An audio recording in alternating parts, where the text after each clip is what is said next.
नमस्कार, the follow up में आप सभी दर्शकों का बहुत स्वागत है। सबसे पहले तो सबों को आज सरस्वती पूजा की बहुत शुभकामनाएं। माता सरस्वती की कृपा सबों पर बनी रहे ऐसे ही, और हम सब ऐसे ही हमेशा रूबरू होते रहे। इस इवनिंग बुलेटिन में मैं रानी सिंह और मेरे साथ खबरों पर चर्चा के लिए सूरज ठाकुर हैं। राज्य में कई खबरें हुई हैं, आज कई बड़ी खबरें हुई हैं, सब पर एक एक कर प्रकाश डालेंगे। लेकिन आप सबों को याद होगा, सबसे पहले हम आज उस खबर पर चर्चा करेंगे। माली में 33 मजदूर जो थे फंसे थे साउथ अफ्रीका के माली में, वहां से 7 मजदूरों की वापसी हो गई है। सूरज, सबसे पहले तो 33 मजदूर फंसे थे, लेकिन 7 मजदूरों की वापसी हुई है आज झारखंड वापस रांची। कैसे? देखिए, इसकी एक वजह जो हम कोऑर्डिनेटर हैं जो उनको रिसीव करने के लिए पहुंची थी, शिखा उनका नाम है, उन्होंने बताया कि चूंकि माली से एक ही फ़्लाइट है दिल्ली के लिए, और इसीलिए सभी मज़दूरों को 33 जो मज़दूर हैं उनको लाना संभव नहीं था, तो सबको इवैक्यूएट करके एक जगह पर रखा गया है। वो लोग सुरक्षित हैं और धीरे धीरे अलग अलग खेप में ले आया जाएगा। तो पहली खेप में 7 मज़दूरों को लाया गया है। ऐसे ही अलग अलग तारीखों में अगले एक सप्ताह में बाकी जो भी श्रमिक फंसे हैं उन सबको लाया जाएगा। सभी श्रमिक जो हैं गिरिडीह और हजारीबाग ज़िले के रहने वाले थे, उनके परिजन भी आज पहुंचे थे। तो जो 7 लोग लौटे वो काफ़ी खुश थे, क्योंकि 1 साल पहले वो लोग काम के लिए गए थे। आंध्र प्रदेश का एक ठेकेदार था जो उन्हें काम दिलाने के लिए वहाँ पर ले गया था। उन लोगों से ये कहा गया था कि प्रति माह $400 सैलरी उनको मिलेगी, लेकिन बाद में उनको बीच में ये कह दिया गया कि आप लोगों को 3 महीने का 24,000 या 22,000 दिया जाएगा। तो ऐसे में श्रमिकों ने विरोध किया इस फैसले का, कंपनी के इस फैसले का विरोध किया, तो उनकी सैलरी रोक दी गई और पिछले 4 महीने से उन लोगों को वेतन नहीं मिला था। तो वो लोग बहुत मुश्किल से दिन काट रहे थे। बोला था खाने के लिए थोड़ा बहुत पैसा जो दिया जाता था या खाना ला दिया जाता था, तो मुश्किलों में काट रहे थे। इसके बाद उन लोगों ने एक वीडियो जारी किया, सोशल मीडिया में डाला, और फिर किसी भारतीय पत्रकार ने उसको उठाया, फिर सरकार तक बात पहुंची। इसके बाद श्रम मंत्रालय ने इसका संज्ञान लिया, झारखंड के श्रम मंत्रालय ने इसका संज्ञान लिया और दिल्ली संपर्क किया विदेश मंत्रालय से, और फिर जो माली में भारत का दूतावास है उससे संपर्क किया गया, और फिर एक कोऑर्डिनेशन बना के कंपनी से बातचीत की गई और सभी श्रमिकों को जो है वापस लाने की प्रक्रिया शुरू की गई, जिसमें पहली खेप में 7 श्रमिकों को लाया गया है। जो ठेकेदार है उन्होंने सारे जो श्रमिक हैं उनका पासपोर्ट उनके पास था, और वो भाग गए। जब कंपनी के साथ विवाद हुआ तो वो भाग गया, और इसके बाद से श्रमिकों का अब तक कुछ संपर्क नहीं हो पाया है। अच्छा, आज एयरपोर्ट पर जब मजदूर जो वहाँ से वापसी हुई है उनसे बात की आपने, क्या बातें हुई, किस तरह की मुश्किलें आई? निश्चित रूप से देखिए, आप विदेश में अफ्रीका के एक देश में फंस जाते हैं तो भाषा अलग है, कल्चर अलग है, फिर वहाँ पर आपको एक बहुत कम सैलरी में पहले ही आपने ज्वाइन किया है, उसमें 4 महीने तक उनको सैलरी नहीं मिली। तो उनका कहना था कि कभी मतलब अगर चावल दाल ही मिला, कभी सब्जी चावल ही मिला, कभी वो भी नहीं मिला। बिस्किट खाकर उन्होंने हफ्तों गुजारे। इसके अलावा पहनने को सीमित कपड़े हैं। दूसरी बात है कि कोई भी जब जाता है काम के सिलसिले में तो वो परिवार के लिए जाता है। तो 4 महीने से जब उनको सैलरी नहीं मिली तो वो लोग पैसे भी फैमिली को नहीं भेज पा रहे थे। फैमिली को ये चिंता थी कि वो लोग कैसे लौटेंगे, क्योंकि पहले भी कई बार ऐसी घटनाएं हुई हैं कि श्रमिक फंस गए, या कई बार उनकी डेथ हो जाती है दुर्घटनाओं में या किसी अन्य कारण से, तो चीज़ें फंस जाती हैं। इसके अलावा अंतर्राष्ट्रीय मामला है तो उसका एक पैच होता है। तो उनको कई श्रमिक ऐसे थे कि उन्हें लग रहा था कि शायद वो कभी ना लौट पाएँ, लेकिन उन्होंने सरकार को, मुख्यमंत्री को धन्यवाद किया, विदेश मंत्रालय का धन्यवाद किया, जो भारतीय दूतावास है उनका शुक्रिया अदा किया कि सबने प्रयास किया, और जो मानवता दिखाते हुए और जो एक सरकार का फर्ज है वो भी निभाते हुए सारे श्रमिकों को अब जो है वापस लाया जा रहा है। जी, तो बिल्कुल राज्य सरकार की पहल पर जो विदेशों में मजदूर फंसे हुए थे वो अपने स्वदेश लौट गए हैं वापस, और उन्होंने मुख्यमंत्री का धन्यवाद भी किया है। साथ ही श्रम मंत्री जो है उनका भी धन्यवाद किया, और खुश थे काफ़ी मजदूर की वो अपने ज़िले में जो है वापस लौट गए हैं। 7 मजदूर लौटे हैं और बाकियों की भी वापसी धीरे धीरे हो जाएगी। अब बात करते हैं उन लोगों की जो आज गिरफ्तार हुए हैं। सीआईएसएफ के में नौकरी दिलाने के नाम पर जो ठगी हुई है करोड़ों की, उसमें क्या मामला है? धुरवा थाने में 2 लोगों को गिरफ्तार किया गया। देखिए, कल शुक्रवार सुबह की ये बात है कि रांची पुलिस को ये शिकायत दी गई कि उनको जो है लड़के करीब 10, 12, 15 की संख्या में थे, उनको एक जगह पर रखा गया था और उन सब से ये कहा गया था कि CISF में सीधी बहाली आपकी की जाएगी, जिसमें दौड़ की ज़रूरत नहीं होगी, सिर्फ मेडिकल देना होगा और क्या कहते हैं मेडिकल देना होगा, इसके बाद आपको ट्रेनिंग के लिए भेजा जाएगा। तो इसमें पंजाब, उत्तराखंड, हरियाणा, इन राज्यों के कई जो दर्जनों युवक हैं उन्होंने ऐसे संपर्क किया था। प्रत्येक जो क्या कह लें युवक है उनसे 4.5 लाख रुपए वसूले गए थे और उन्होंने पैसा जमा भी करा दिया था।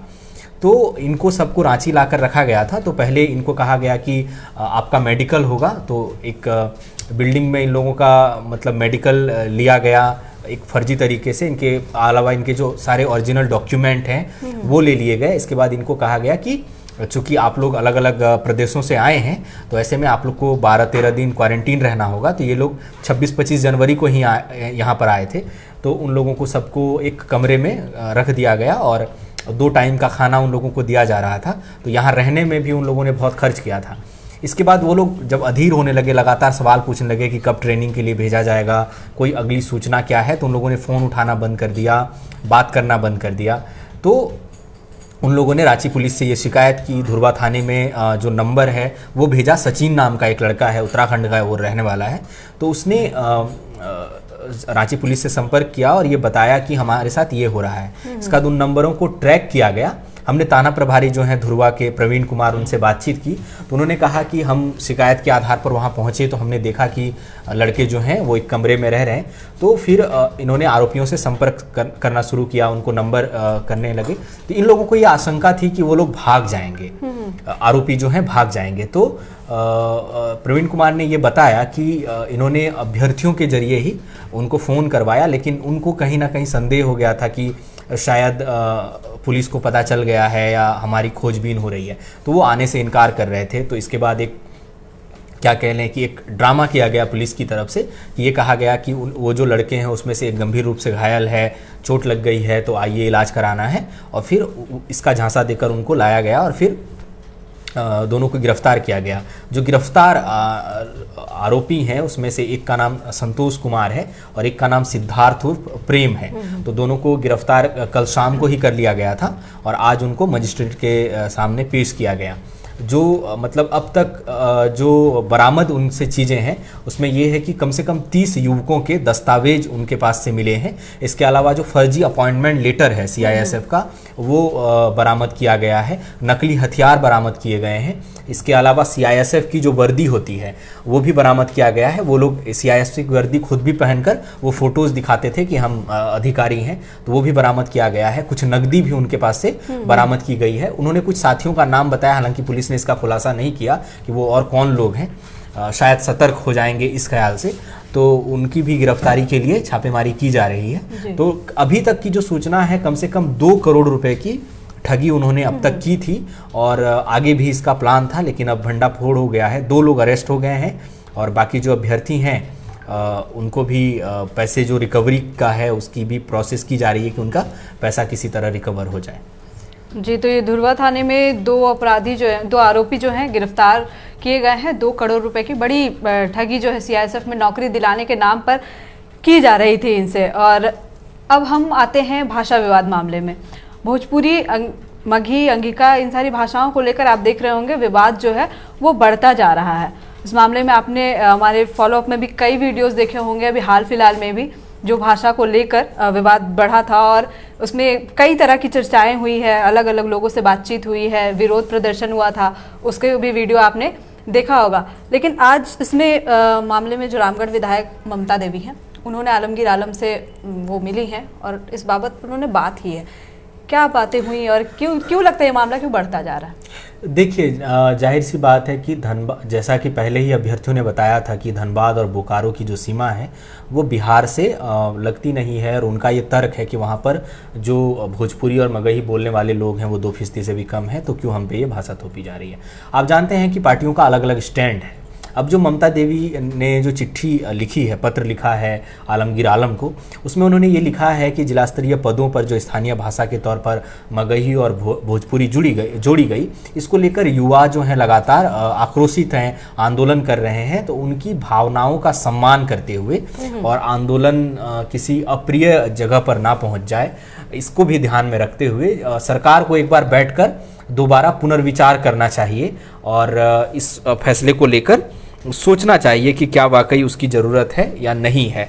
अब देखना होगा कि सरकार क्या करती है। वो ग्रामीण विकास मंत्री हैं, इसके अलावा कांग्रेस के विधायक दल के नेता भी हैं, तो वो एक बड़ा फैसला है। आप जानते हैं कि थोड़ी दिन पहले पंचायत सचिव अभ्यर्थियों की भी जो नियुक्ति प्रक्रिया जो है पूरी रद्द कर दी गई। उसको लेकर अंबा प्रसाद जो हैं उन्होंने मुख्यमंत्री से मुलाकात की थी और फैसले पर पुनर्विचार के लिए कहा था।